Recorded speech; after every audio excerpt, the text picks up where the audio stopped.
Hi, everyone, and thank you for joining today's UMB ICTR Enrichment Seminar. Today, we have two guest speakers from our School of Medicine, Department of Medicine, Dr. Braxton Mitchell, also known as Bracky, and Dr. Amber Beidelshees. Their presentation is about how the Amish Research Clinic can advance your research and the resources available to you through the UMB Biobank service. Before we get started, just a reminder that the session is recorded and will be posted to the ICTR website in our education section for your reference. We will be adding that web link into the chat here shortly.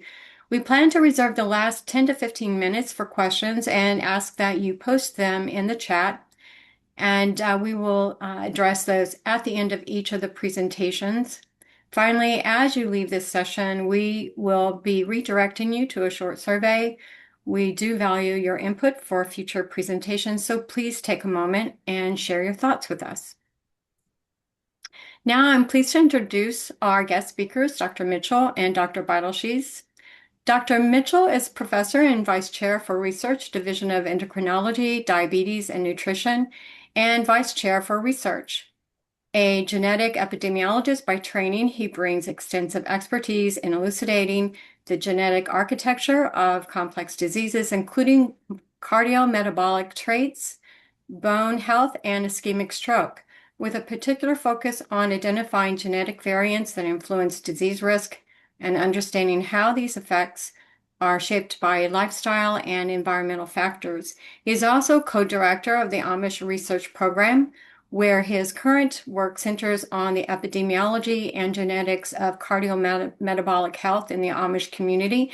And I just learned today that the Amish Research Program has been going on since 1995.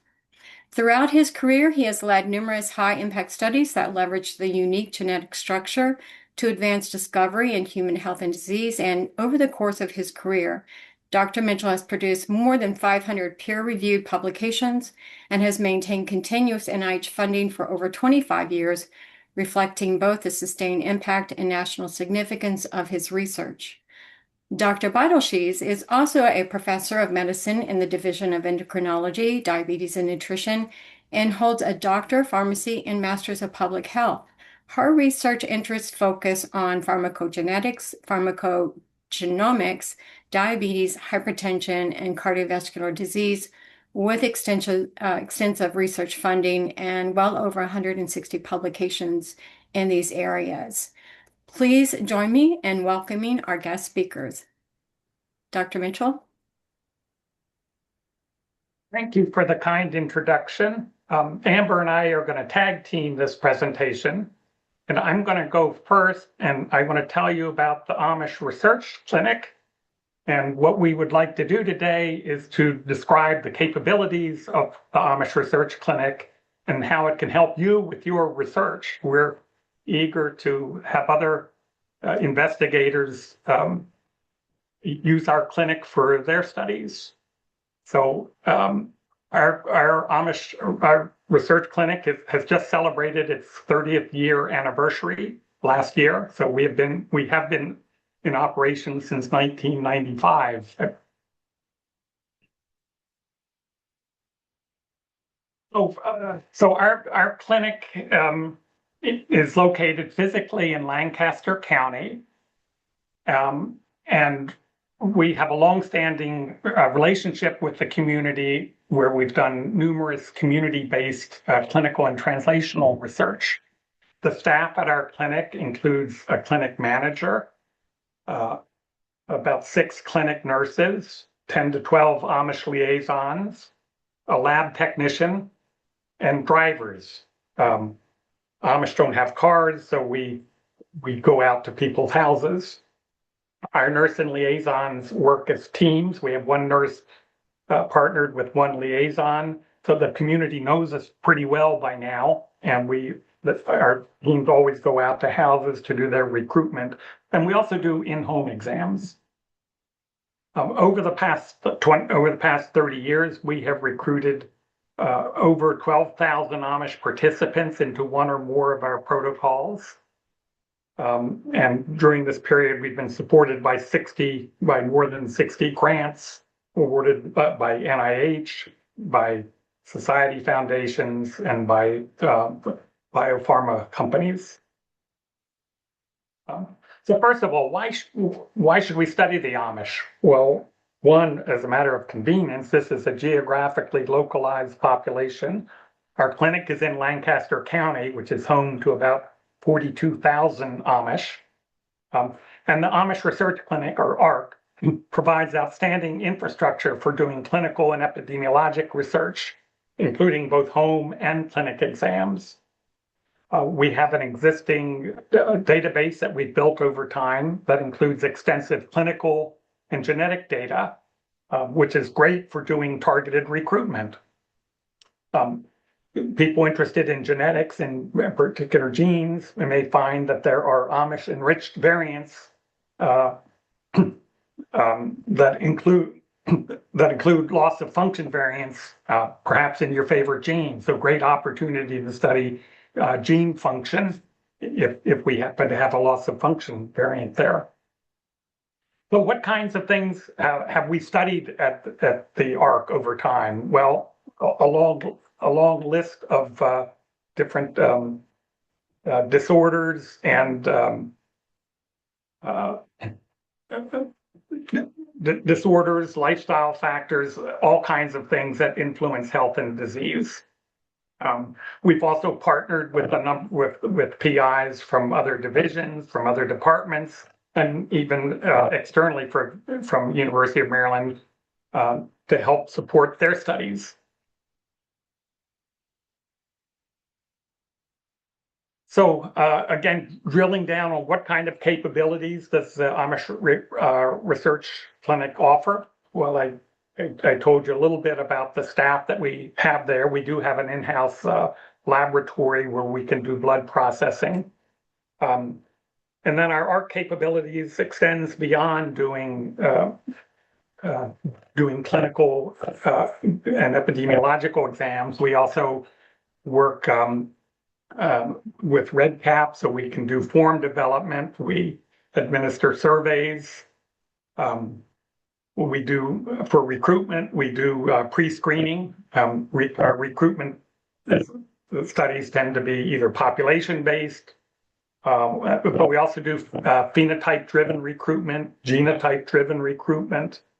Our nursing supports includes both home and clinic visits. We can do distance travel. So some of our studies, we've sent our nursing teams to other communities, both in Pennsylvania and outside of Pennsylvania. So we're set up so that we can, so that we're able to do that readily. And I'm going to tell you a little bit more about one of our studies in a little bit. And with our nursing support, we also can help out with protocol development. We do blood tissue collection and processing. We can do advanced clinical procedures in our clinic. Our nursing team is very experienced, and we've done a range of different types of clinical procedures, ranging from oral glucose tolerance test, insulin and glucose intravenous studies, platelet aggregation, and many more. We have samples that we collect, we send to the biobank here, and Amber's going to tell you about the biobank in a little bit. Briefly, the biobank, we store biospecimens. We manage these specimens so that you can put your specimens in and out of storage. Our storage is a big Hamilton facility that Amber will describe. We offer some laboratory services and consultation. The biobank is directed by Alejandra Gutierrez, who's unfortunately not able to join us today because she's at a biobank training program in New York. And I'm just going to give you one of many one example from many different studies of showing the capability of our project. So this is our genetic diversity in plain population study, um, which in which we recruited Amish and Mennonites from essentially across the country over the past 5 years. Our goal is to recruit nearly 7,000 Anabaptists over 4 recruitment sites for the purpose of gene discovery. And these exams include a basic sort of wellness type exam where we collect bloods for doing lipid panels, we measure blood pressure, we measure body fat composition, and we administer health medical questionnaires and health history questionnaires. What we get out of it is we also collect blood for DNA and sequencing.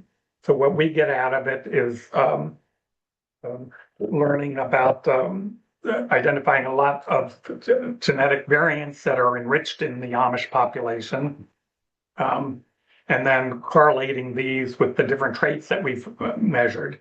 With our participant volunteers, we always send them back a report of their clinical findings. So they'll get back their lipid profiles, blood pressures, along with any recommendations that are warranted.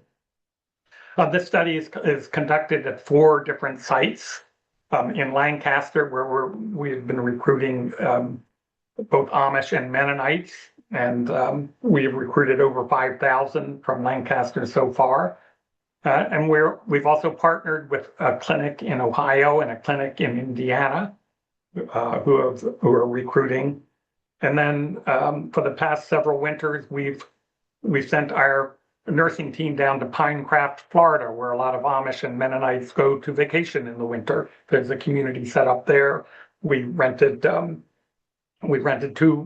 little houses, converted the garage of one of these into a makeshift clinic, and over a 2-year period, we've recruited about 1,200 Amish and Mennonites from across the country. I think we have representation from maybe 34 or 35 different states.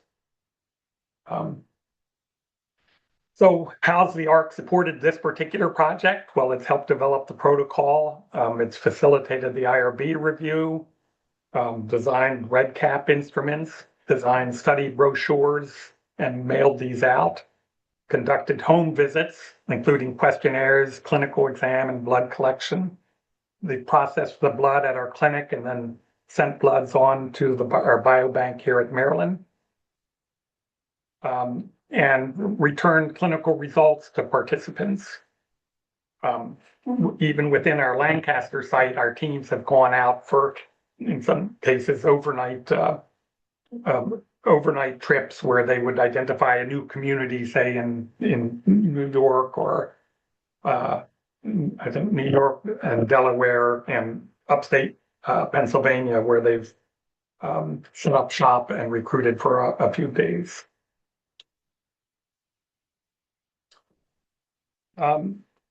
So the kinds we really welcome collaborations to keep an enterprise like the Amish Research Clinic going. We really need to have studies going on out of there. So we're really trying to do what we can to enhance collaborations.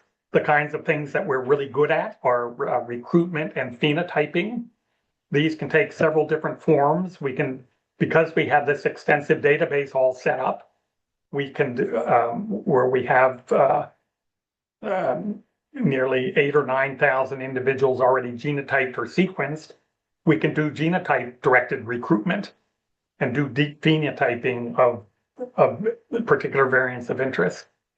We can also do phenotype-directed recruitment. For example, we can go into our database, identify people with diabetes, celiac disease, or other health conditions, and recruit those individuals.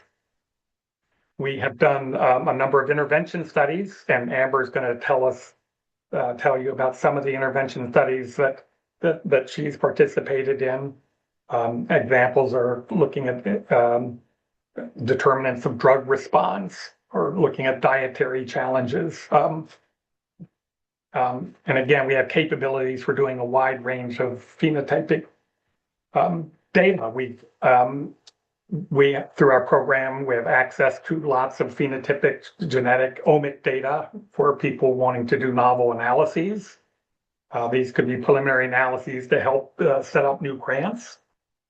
And then we also, all of our Amish samples go into the biobank maintained by Alejandro, where users can have access to DNA, collected urine, blood, um, um, and even identifying people according to whatever characteristics that they are interested in.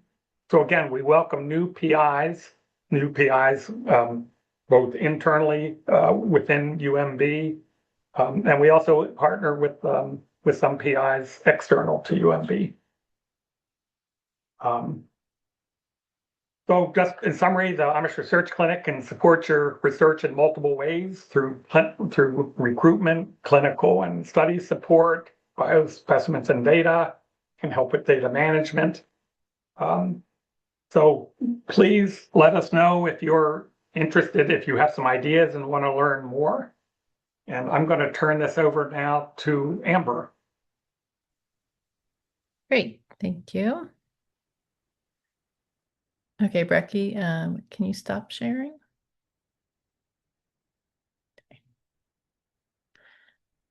Okay. Okay, so I'll give you some examples. Brecky gave you an example of one of our epidemiologic studies, and I'll tell you about a couple intervention studies as well as an implementation science example that we're doing through the ARC.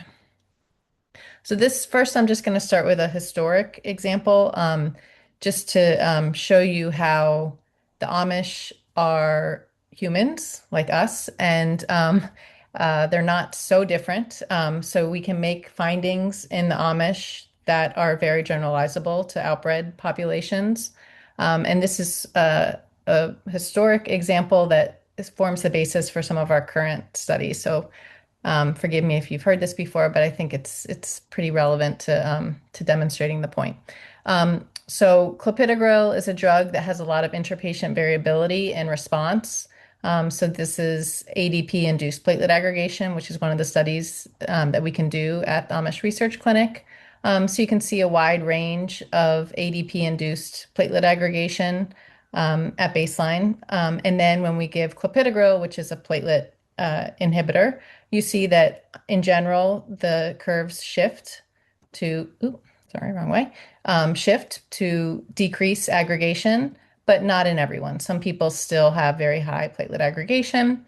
So Alan Schuldiner led a study to try and understand this variability in response. We see that clopidogrel works on average, but not in everyone.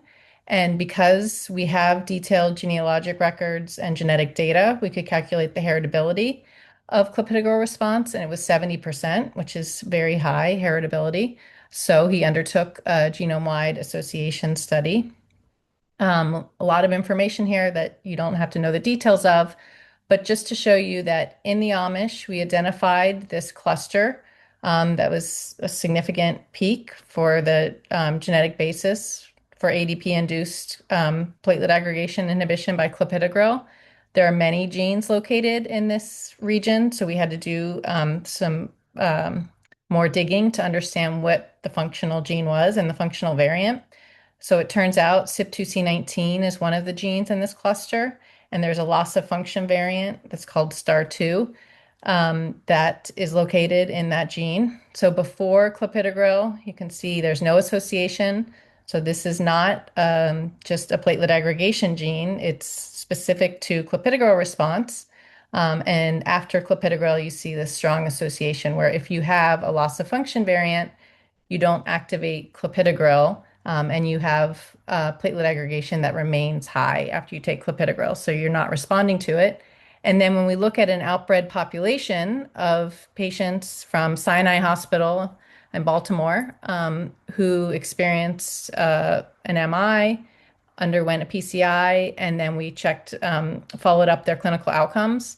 If you carry a CYP2C19 STAR2 allele, you're at increased risk of having another recurrent event after your original PCI if you're taking clopidogrel with a hazard ratio of 3.4. And if you weren't taking clopidogrel, there's no association. So again, this is an inability to activate clopidogrel, not just an MI or a platelet aggregation gene. And just to point out, this publication in JAMA was in 2009. This was the first GWAS of clopidogrel, but at the same time, a couple other papers published this association with CYP2C19 and clopidogrel. And then fast forward to 2016, so a pretty short amount of time, we're able to take that finding, translate it to the clinic, and start offering this test in the hospital at UMMC to patients here from this finding in the Amish. Okay. Okay. Okay. So now I'll tell you about a couple of our current studies that sort of uh, modeled this PAPI. That was the name of that clopidogrel study, PAPI approach. The first is this study called the Genetics of Response to Canagliflozin, which is an SGLT2 inhibitor. And I'm not going to go into a lot of detail about the study, but just to tell you, I don't know why my arrows stopped working. We have a model of studying healthy volunteers, which is what the clopidogrel study did, studying healthy volunteers, giving them clopidogrel for a short amount of time and measuring platelet aggregation. We have healthy volunteers. We give them canagliflozin, an SGLT2 inhibitor, for a short period of time and measure different pharmacodynamic responses. And so you might say, well, why are you studying healthy volunteers when this drug is used to treat diabetes? By studying healthy volunteers, we can eliminate the high fluctuating blood glucose values that patients with diabetes experience. And then as a first pass, when we're trying to identify the genetic predictors, this maximizes the signal to noise ratio. So we're minimizing all the confounders that people with diabetes have. They're on many other medications. Their blood glucose change frequently throughout the day. We can have a short-term intervention with more control over the external factors and not a lot of other medications. And then this is like a first step. And then after we make these discoveries, then we can move forward to patients with diabetes, for example, in Baltimore or other places to validate our findings. And we studied the Amish, as I told you, and Bracky told you, we have longstanding research experience with them, detailed knowledge of their genetic architecture, 14 generation pedigrees, extensive DNA sequence that's useful for fine mapping. And the Amish are a relatively homogeneous population, so they don't take a lot of prescription medicines. Their lifestyle is simpler and relatively homogeneous. So again, maximizing your signal to noise ratio to make discoveries. And as I showed you with the CYP2C19 example, but we have many other examples, findings that we make in Amish are generalizable to other populations. So even when we have a variant that's enriched in the Amish and very rare in other populations, once you get enough samples, a big enough sample size, you can find evidence for the same variant or the same gene associating in other outbred populations. So the findings are very relevant. Okay, so in this study, the genetics of response to canagliflozin, we're doing a genome-wide association of canagliflozin response. Just to give you an example of kind of intervention study that we can do, this study is done all with home visits. Participants are screened, recruited and screened. Those who are eligible then have a home visit where we get pre-drug fasting labs, vitals, and we collect blood to measure lots of pharmacodynamic biomarkers. They start taking the medication. They take it for 5 days. During that time, they do a 24-hour urine collection. That's our primary endpoint, is how much glucose is in the urine, which is how the drug works. The nurses collect the 24-hour urine sample, take it back to the clinic, to the lab for processing. They collect blood sample for early changing biomarkers. Participants continue taking the drug for the rest of the 5 days, and then the nurses return take another blood sample to measure a little bit later changing biomarkers, vitals, and complete the study. So our primary endpoint is glucoseuria, and then we have secondary endpoints related to bone turnover, bone formation, ketone bodies, and uric acid. And we bank blood samples, plasma, and serum for other omics studies in the future. So how the ARC helped with this study, before that we started the study, we met with liaisons and nurses to discuss the feasibility, community interest, and their preferences. We got assistance with REDCap, creation of our study instruments, IRB protocol development, assistance with continuing reviews, mods, etc. Recruiting, this study recruits all comers. So they created pamphlets. They have access to previous Amish Research Clinic participants. So these participants are, we know, interested in clinical research. So they're great to go back to see if they'd be interested in this study. They do the interventions, the home visits, vitals, blood draws, 24-hour urine collection, and then the sample processing at Amish Research Clinic lab. And then they send samples to the UMB biorepository, which I'll talk more about for Alejandra after this.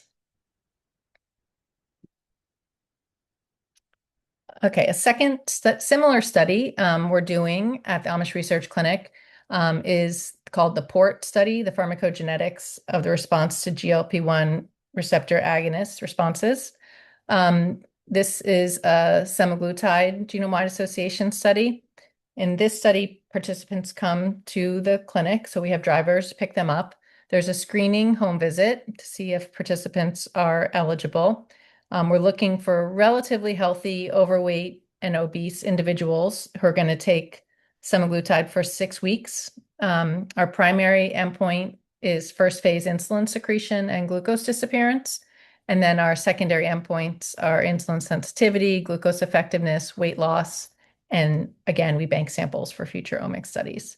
So there's a screening home visit. They come to the clinic for their first frequently sampled IV glucose tolerance test. They take the medicine for 6 weeks. So it's a weekly injection that they do themselves. If they need support, the nurses can do a home visit to assist them. And then they come back 6 weeks later for their second frequently sampled IV glucose tolerance test. So ARC helped in very similar ways as the canagliflozin studied. They also do these frequently sampled IV glucose tolerance tests, which are pretty complex. When we first started these studies many years ago, the ARC nurses traveled to NIH to receive training on how to do these tests. So they're very open to learning new techniques from collaborators or whoever it is that you're working with. And the last study that I'll talk about is a little bit different. This is an implementation science study. This is called the DISC study, comparing direct and indirect methods for cascade screening in familial hypercholesterolemia and long QT syndrome. So we had some variants that we had identified through our overall ARC studies, or 9,000 participants who have genome sequencing. We've identified a variant that's very common in the Amish that causes familial hypercholesterolemia in the ApoB gene, as well as a variant that causes long QT syndrome in the KCNQ1 gene, also common in the Amish. And so throughout the course of our studies, when participants were identified to have one of those variants, we were able to return the results to them, and they were counseled that their first-degree relatives should also be screened. These are autosomal dominant conditions, so their family members have a 50% chance of having the variant. But in practicality, we were seeing very few family members were getting tested for these variants. So cascade screening wasn't really happening. So we wanted to do this study to try and see how we could improve cascade screening. We did a pilot study where we overcame some of the barriers, but uptake, there was still a lot of room for improvement. So we decided to undertake this study where we randomized participants to either direct contact by the study team. So the study team contacts the family members for the proband, or the traditional indirect approach where probands contact their family on their own, which is typically how cascade screening is done. And we're looking at not only uptake of screening, but patient-centered outcomes. So how this impacts patient autonomy, privacy, ethical frameworks, how both probands and family members feel about these different approaches. So again, how the ARC helped, basically everything that I've already told you. We also have a genetic counselor who travels with Amish Liaison to participant homes to do enrollment and pre-test counseling. The genetic counselor conducts surveys throughout the course of the study. We have community partners who perform home visits to obtain lipids, EKGs, and provide medical consultation for newly identified cases with long QT syndrome and familial hypercholesterolemia.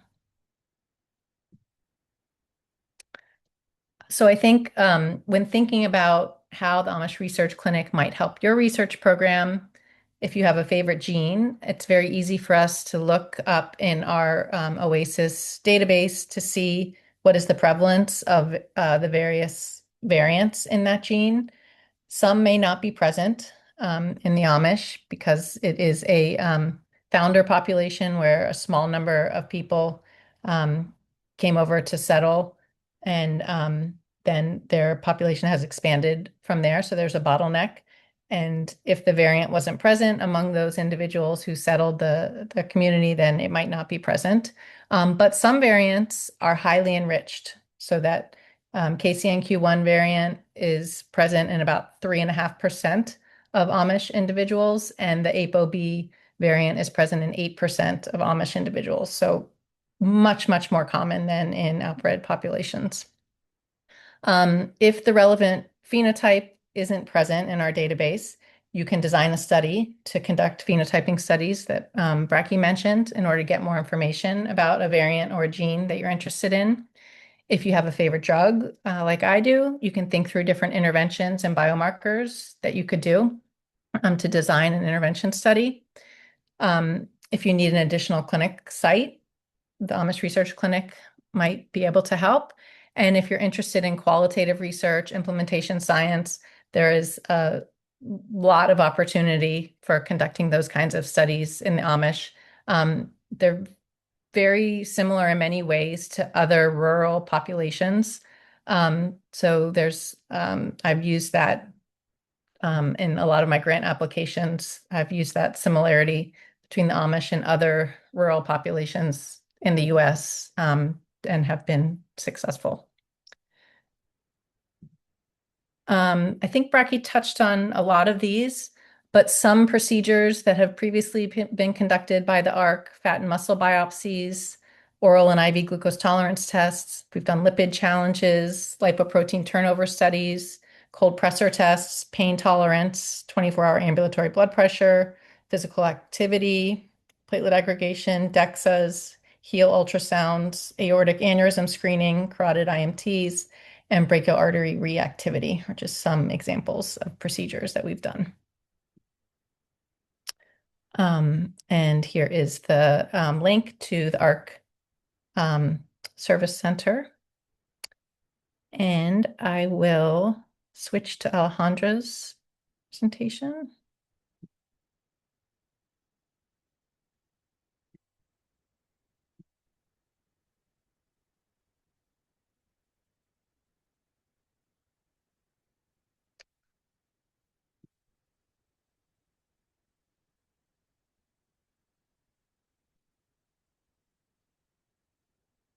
Okay.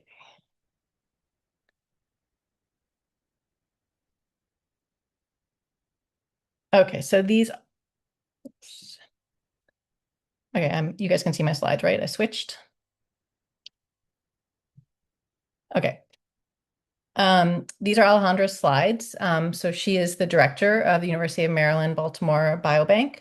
And I won't do as good of a job as she would have done, but I will do my best. I have a lot of experience using the biobank, so I am a big supporter and fan based on all the experience I have using this resource.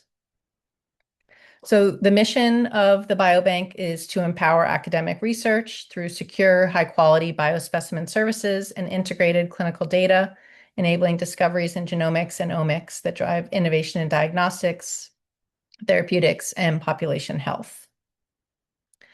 So why might you partner with the UMB Biobank? It's an institutional platform that really enhances rigor and reproducibility in your sample storage, protects biospecimen integrity and research investment. So we put a lot of money and time and heart and soul into these studies, and so we want the samples to be protected. It enables scalable multi-site studies, and it reduces regulatory and operational risks. So there is 24/7 environmental monitoring of the biobank, backup power systems to prevent temperature disruptions. They have multiple temperature zones: ambient, refrigerated, frozen, ultra low, and liquid nitrogen. Restricted access and alarm systems, chain of custody protocols, if you need that for different types of funding, disaster recovery planning, staff training and biospecimen security and regulatory compliance. In terms of their laboratory services, they do blood processing, DNA extraction and banking, sample aliquoting, normalization, and plating. Their infrastructure is this Hamilton BIOS. So it's an automated ultra low temperature storage system that has automated storage and retrieval. It can accommodate about 1 million samples. It includes 35 -80 freezers and 2 cryogenic liquid nitrogen doors. Has robotic systems, Hamilton Star, and a Chemagic 360. They have multiple different services for DNA and RNA extraction, depending on your needs. They can do high volume, low throughput, which is about 120 samples per day, or they can do low volume, high throughput, which is more than 1,000 samples per day. They have DNA quantitation assays set up with Pico Green. Then they aliquot and normalize the samples. They support IRB protocols and workflows. And they have real-time sample tracking. So there's an advanced LIMS platform that enables precise sample tracking, annotation, and inventory in real time. So this is an example of a screenshot of their open specimen LIMS system. So it has dashboards and data visualization, so you can visualize what your sample breakdown is among study teams. It has role-based access controls and PHI masking to ensure privacy and regulatory compliance in specimen management. It can facilitate longitudinal protocol tracking and integrate platforms like REDCap or Epic for unified data. And it has a versatile query builder, so researchers can locate specimens based on different criteria like biomarkers, demographics, and clinical data. So this is a quick demo of what you can do with open specimen if you're looking for certain types of samples for your research. This is the open specimen dashboard, which is what our researchers will see when they want to learn more about what data we have available. The data on the screen is live, so as soon as information is updated or changed in open specimen, the numbers and charts are updated as well. This screen is customizable, so it is able to show any data we think researchers may want to see when they first visit the page. If researchers want to learn more about the types of specimens we have available for their specific interests, they can click on the View Catalog button. From this screen, researchers can apply filters to see how many samples and what types of samples we have for a specific phenotype. I will demonstrate this by selecting females who specified their race as Asian, who have DNA samples available and are over the age of 65. From this filter, we see that we have 23 DNA specimens that match this criteria. From here, a researcher can select all the specimens and click Add to Cart. They can then go to their cart and submit a request to access these samples. Some basic information from the requester is taken and the request is sent off. Open specimen administrators within the PPGM will receive the request, accept or deny it, and can order those samples to be picked from the automated bios or be picked by a researcher if they are in a stand-up freezer.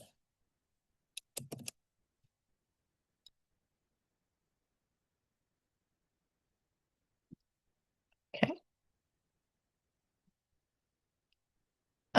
So these are how the samples are stored. They have half ml matrix tubes and 1.5 ml tubes that are 2D barcoded, contained in 1D barcoded racks. And if your sample doesn't fit in one of these two tube types, they have additional places in the biobank where they can store other size samples. So as shown in the video, you kind of can pick samples that you're interested in. Those samples then you have to be checked to see if the protocols align with the consent that was obtained, whether that aligns with what it is that you're looking to do, and the PIs of those studies, if they come from other studies. Get samples, processing, storage, access. So the biobank works along all these stages of the cycle. So I can tell you for my studies, when I send them to the biobank, they're stored temporarily, usually, because then they need to go someplace else to have different biomarkers measured. My IV glucose tolerance tests, each person has 31 time points. They need to have insulin measured, glucose measured at each of those 31 time points. I send them to the biobank. I tell the biobank which participants I want to send to, for example, the cytokine core lab for insulin measurements, which samples I want to send to Rob Christensen's lab for glucose measurement. And the biobank does all of that. They coordinate all those 31 samples, getting to Lisa Hester for 200 participants, getting to Lisa Hester, getting to Rob Christensen, and then if I want to save the leftover samples, getting them back.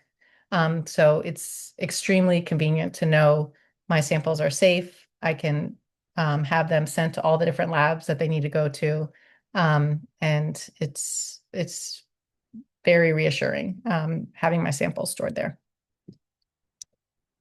So the collections that the biobank currently has, in terms of the Amish collections, they have over 15,000 unique participants from across different studies. That translates into 55,000 primary specimens and 362,000 available specimens across these cohorts. The other big collection that they have is the My Healthy Maryland collection. So this is a statewide research program that has over 10,000 unique participants as of July.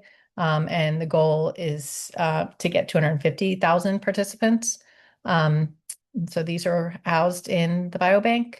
And then many 25 faculty collections from across UMB. So that's about 35,000 participants, 130,000 specimens with 364,000 available specimens. And then they have this other award collecting additional 10,000 participants over 5 years. So many different collections are present in the biobank, and many of them are available for collaboration or use by investigators at UMB. I think we've told you about the Amish Research Clinic, but just to emphasize, many of the results have been very translatable to other populations. We made a discovery of ApoC3 gene, which is now an FDA-approved therapy for high triglycerides. I told you about clopidogrel and CYP2C19 and many other actionable pathogenic variants that we've identified. And that is all for the biobank. So I think we're happy to take questions now.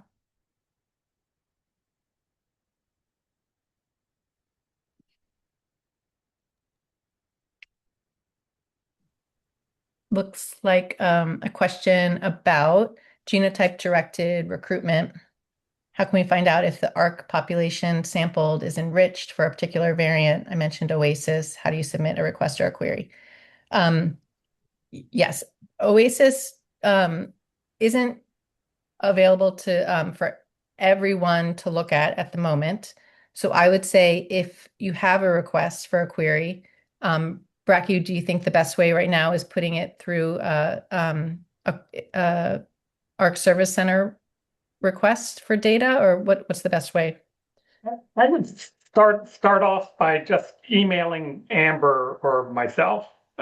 If you have a number, if you're interested in, if you have a number of genes that you want to look at, and we can give you access to do lookups yourself. If you just have a few, it's probably easier for Amber or I or one of our associates to do it for you and send it back.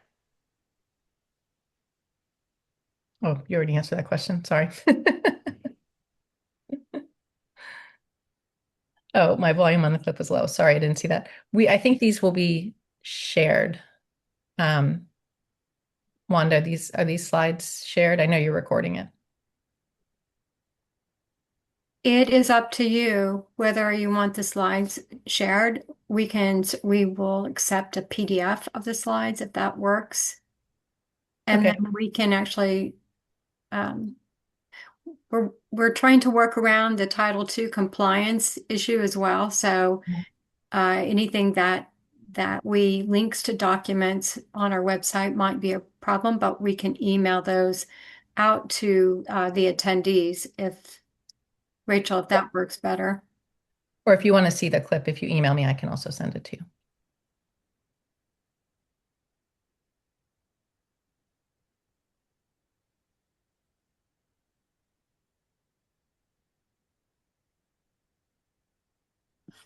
Anyone else have any questions? Just looking at the chat now, and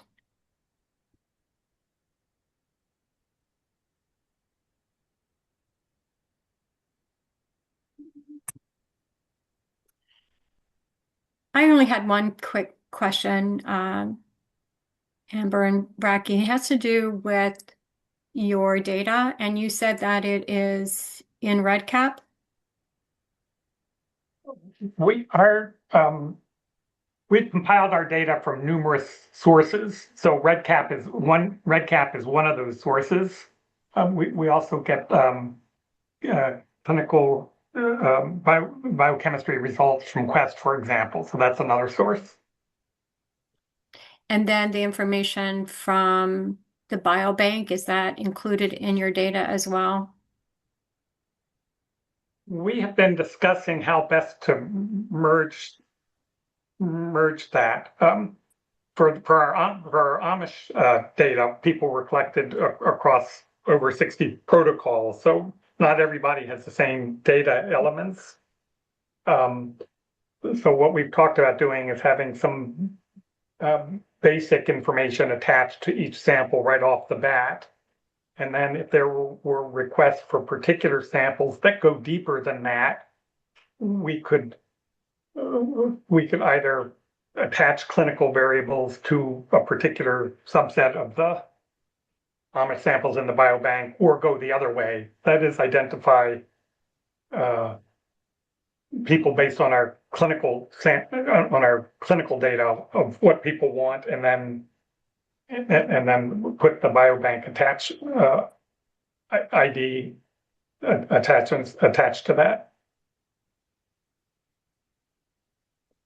I believe Dr. Patrick McArdle is helping with trying to wrangle this information through this data asset management processing that he has. I know he's been helping the ICTR, and we actually have added his service as one of the services that researchers on the campus can request because in our experience, when we have data coming from multiple sources and in trying to wrangle it into providing these succinct reports for campus level, he's been incredibly helpful with that. And I was aware, I think that he was helping working on the Amish Research Center data and maybe biobank data as well.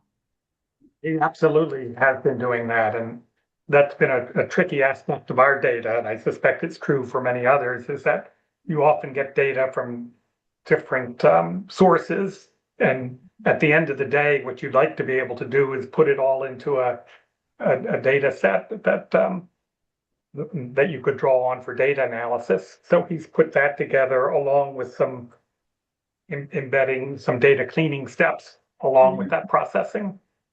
Yeah, should add that Dr. Mitchell Brackey has been very instrumental in Patrick coming over to the ICTR and also we for the computational biology. So we really appreciate this. And this, I mean, Wanda, you're asking difficult questions. And I think now as we take a couple of steps forward and we understand the importance of phenotype and genotype and being able to identify the two, and also bringing in electronic medical records. We're in a completely new and exciting phase here at University of Maryland, and we're doing a lot of catch up. The other person, actually, I want to congratulate Bracky and Amber. You know, three wonderful presentations. Thank you, Amber, for two of them. Alan Schordener's name was mentioned, but it was Alan Schordener that basically founded the relationship with the Amish almost single-handed when he came over from Hopkins. It was Alan that wrote the NIH S60 grant for the Hamilton. And we owe Alan an awful lot. He has a remarkable legacy at this institution, and thankfully he's still here. And furthermore, that was really quite superb presentations. Thank you so much, Bracky and Amber. Thank you. Someone just asked about a little more of the qualitative research that we've done. I'll try and remember some. Bracky, you might remember others. Currently I have a genetic counseling student who's very interested in the Amish people's perceptions on traditional medicine versus alternative medicine. So she's starting with surveys that she's sending out to people. And then there may be some interviews that are done because they tend to be hesitant to taking prescription medicines, but they're very open to taking supplements and alternative medicine. So she's trying to do some work understanding more about that. For my cascade screening study, the DISC study, we have a lot of surveys on the ethical frameworks of how people perceive how they're receiving information about their risk for these genetic disorders. And then there will be interviews to get more detailed information on that. We've also done a study in the past, I remember, where we were looking at whether finding out you have high cholesterol versus finding out you have high cholesterol because of a genetic variant, whether that impacts your likelihood of taking a statin for lowering your cholesterol. I remembered another one while I was thinking about your question, and now it's escaped me. Can you think of any other qualitative studies? We've done a lot. I'm not remembering them all. Yeah, I guess I would add, I guess it's another aspect to this question. Whenever we want to administer questionnaires to the Amish community, we always vet these. Well, first of all, we vet particular studies with our Amish liaisons and also with our Amish advisory board to see if this study would be a good fit in the community. But even once we have a study that we think is a good fit, um, a, a lot of questionnaires are all the questionnaires we vet with our Amish liaisons to make sure that one, that the questions make sense for this particular community, that they're phrased in an appropriately way at an appropriate educational level. But just as an example of, we had an investigator a while back that was very interested in looking at determinants of sleep. And so he had some standardized questionnaires assessing sleepiness scales. One of the questions was, if you could sleep as late as you wanted, what time would you get up? And for the Amish, this was kind of a nonsensical question because everyone gets up at 5 a.m. or something like that. And the question is the hypothetical of if you could sleep as late as you wanted just wasn't appropriate for this community. So, yeah, it's always fun working with the liaisons and the board to yes. hear their perspectives and come up with the appropriate phrasing. Did that survey include adolescents from the Amish community? They may have a different. No, it didn't, but that's a great question.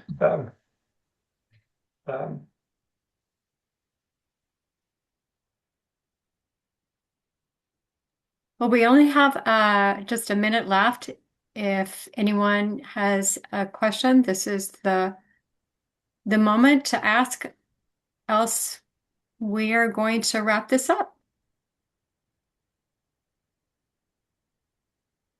Well, thanks for the opportunity to let Amber and I present about the Amish Clinic, and please get in touch if you have any interest or want to learn more. So, We're certainly very grateful that you took time today to present this information. It's incredibly interesting, and the work that's being done is groundbreaking, and I'm looking forward to see what it will lead to even in the next few years, what kind of discoveries downstream the impact it'll have. Thank you. thank you. All right, everyone, we'll give you back. Let you Okay. go now. It's 1 p.m. Thank you, everyone.